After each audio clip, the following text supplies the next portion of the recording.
Olá concurseira, eu sou o Tony, seu professor de matemática aqui na Já Passei Educação, e nós vamos corrigir mais uma questão de regra de 3, agora uma questão de regra de 3 composta.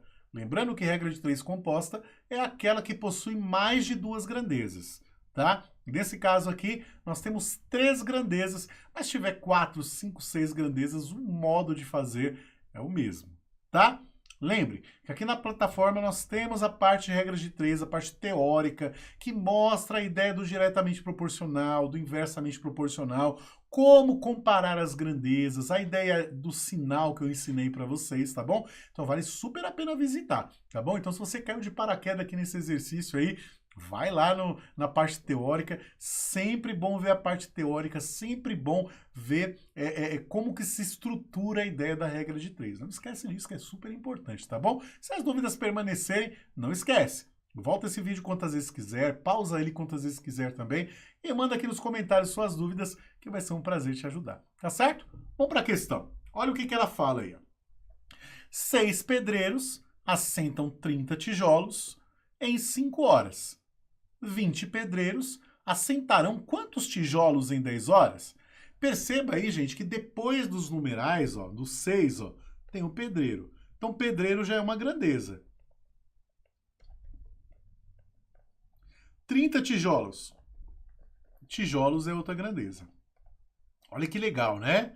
Então, sempre depois do número vai vir a grandeza. Ó. 5 o quê? 5 horas.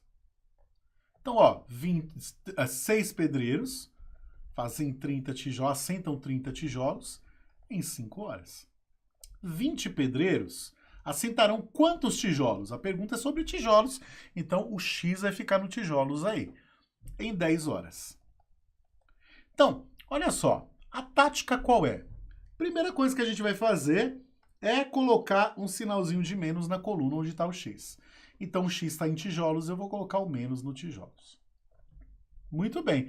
E aí, depois de ter colocado esse menos no tijolos, aí, lembrando que esse menos não está querendo dizer que os tijolos vão diminuir. Eu não sei se vão diminuir, tá? Pelas alternativas, eu já estou vendo que não vai aumentar, né? Eu tenho mais pedreiros, eu tenho mais horas, né? Então, vai aumentar. Então, olha só, eu coloco menos só para fazer uma comparação, tá bom? Então, quando você for fazer essa comparação, não leve em consideração os valores ainda.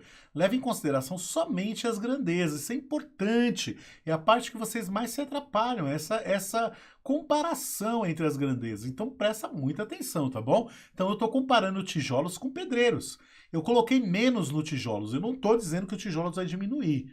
É só um símbolo. É só para a gente comparar. Tá bom? Então, utilizando o menos e a palavra tijolos, eu vou formular uma pergunta.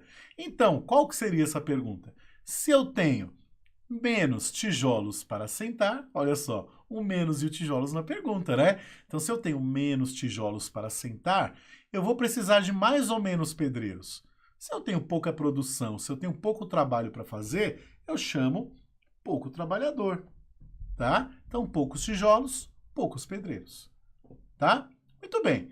Se eu tenho pouco trabalho para fazer, se eu tenho menos tijolos para assentar, eu vou levar mais ou menos horas? Eu vou levar menos horas. Tem uma dica muito legal na nossa plataforma que fala sobre essa questão de tempo, de mão de obra, que fala sobre tempo e produção, mão de obra e produção. E lá está fazendo uma relação entre o que é diretamente proporcional e inversamente proporcional também. Então, eu vou reiterar esse convite, né? Visita a nossa plataforma, dá uma olhadinha na parte teórica que é importantíssimo, tá? Tem coisas muito legais lá e importantes para serem vistas, tá bom? Muito bem. Agora que eu coloquei o sinal nas 3 grandezas, o que eu vou fazer? Eu vou reescrever essas grandezas, eu vou reescrever essa tabelinha em forma de equação, colocando sempre a coluna do x primeiro, tá bom? E invertendo as colunas que têm o sinal de menos. No caso aí, eu vou inverter as 2 colunas, as 3 colunas, perdão. Porque as 3 colunas tiveram o sinal de menos, tá? Eu posso dizer que a relação entre as 3 colunas aí, né, entre a coluna hora e tijolos e a coluna pedreiros e os tijolos, vai ser diretamente proporcional, tá? Muito bem. Então, eu vou inverter todas elas. Então, eu vou colocar x sobre 30 é igual 20 sobre 6 vezes 10 sobre 5, tá? Eu vou fazer de um jeitão diferente agora, eu vou multiplicar primeiro para depois passar o 30 multiplicando, tá bom? Então, eu vou colocar aqui, ó, x sobre 30 é igual 20 vezes 10 é igual a 200. 6 vezes 5 é igual a 30. Olha que legal, gente. X dividido por 30 é igual a 200 dividido por 30. Se x dividido por 30 dá o mesmo resultado de 200 dividido por 30, então eu posso cortar esse 30 com esse 30 aqui. Então, x é igual a 200, né? Então, x é igual a 200. Então, 20 pedreiros vão assentar 200 tijolos. Então, nós temos aí a alternativa D de dado. Olha que bacana, que fácil, né? Muito fácil, muito legal, muito tranquilo de fazer. Mas, para ser tranquilo de fazer, de novo eu vou falar. Volta lá na parte teórica da nossa plataforma, assista às aulas a respeito de regras de 3 simples e composta, essa questão do diretamente proporcional e do inversamente proporcional, apesar de eu ter explicado para vocês aqui como é que funciona, sempre vale a pena ver a parte teórica. Então, visita lá, vai ser um prazerzaço também te ajudar. Se você tiver alguma dúvida, manda nos comentários, tá certo? Um grande abraço para todos vocês, bons estudos, até a próxima. Tchau, tchau.